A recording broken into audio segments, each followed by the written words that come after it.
আসসালামু আলাইকুম বন্ধুরা, সবাইকে সিস্টার্স কিচেনে স্বাগতম। আবারও একটি নতুন ভিডিও নিয়ে আপনাদের মাঝে চলে এসেছি। আজকের রেসিপি হলো খাসির মাংস ভুনা। তো দেখতে থাকুন। প্রথমে একটা পাত্রে খাসির মাংসগুলো নিয়ে নিব। খাসির মাংসগুলো খুব সুন্দর করে ধুয়ে নিয়েছি। তারপর গরম মশলা, তেজপাতা দিয়ে দিব, কুচিয়ে রাখা পেঁয়াজ দিয়ে দিব, স্বাদ মতো লবণ দিয়ে দিব, পরিমাণ মতো আদা রসুন বাটা দিয়ে দিব, পরিমাণ মতো হলুদ, মরিচ, ধনিয়া গুঁড়ো একসাথে মেলানো ছিল সেটাই দিয়ে দিব, পরিমাণ মতো সয়াবিন তেল দিয়ে দিব। তারপর হাতের সাহায্যে সব উপকরণগুলো খুব ভালোভাবে মেখে নিতে হবে।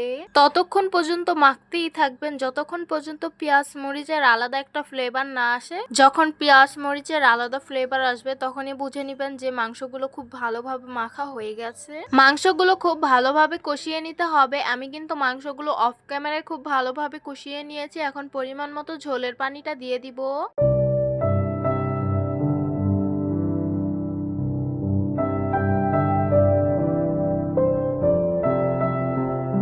এই তো মাংসটা বলক এসে পড়েছে। এখন একটু নেড়ে দেখে নেব মাংসটা কেমন পরিমাণ সিদ্ধ হলো।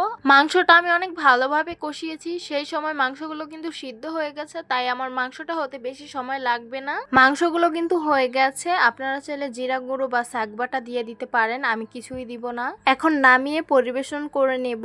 এই তো গরম গরম খাসির মাংসের ভুনা পরিবেশন করে নিলাম। দেখতে খুবই সুন্দর লাগছে আর খেতে কিন্তু খুবই সুস্বাদু হয়েছে।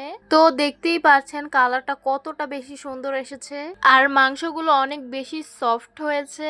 তো আশা করছি আজকের ভিডিওটা আপনাদের কাছে ভালো লাগবে। ভালো লেগে থাকলে আমাদের ইউটিউব চ্যানেলটি সাবস্ক্রাইব করবেন আর যারা আমার ফেসবুক পেজ থেকে দেখছেন পেজটি ফলো করবেন। সবাই ভালো থাকবেন, সুস্থ থাকবেন আর সিস্টার্স কিচেনের সাথেই থাকবেন। আবারও কথা হবে কোনো নতুন ভিডিওতে। তাহলে আজকে এই পর্যন্তই। আল্লাহ হাফিজ।